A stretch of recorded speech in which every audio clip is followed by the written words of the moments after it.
విక్షేపణ దోషం. ఈ విక్షేపణ దోషం కూడా మనకి మాయ వల్లే వస్తుంది. అంటే వేరొక విధంగా అర్థం అవడం, సత్యం వేరొక విధంగా అర్థమవుతుంది.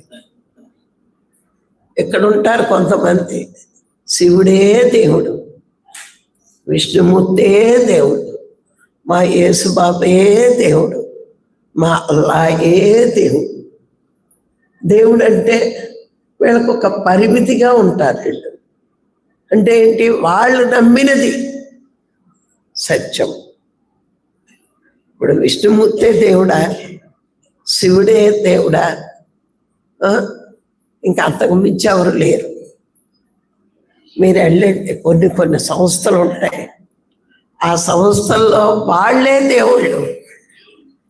అంటే విక్షేపణ స్థితి ఏంటి అంటే సత్యాన్ని మరుగుపరిచి వేరొక విధంగా అర్థం చేసుకోవడం. నిజంగా చెప్పాలంటే వీళ్ళందరినీ సృష్టించిన వాడే పరమాత్మ.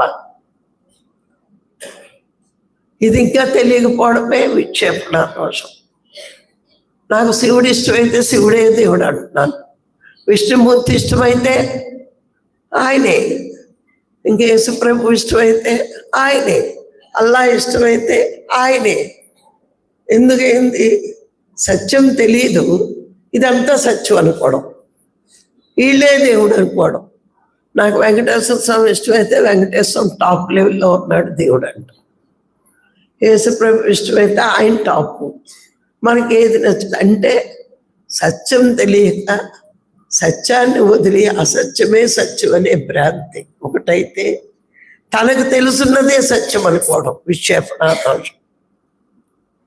ఆవరణ దోషంలో భ్రాంతిలో ఉంటే, విక్షేపణ దోషంలో తనకు తెలుసున్నదే సత్యం అనుకోవడం, తను నమ్మినదే సత్యం అనుకోవడం.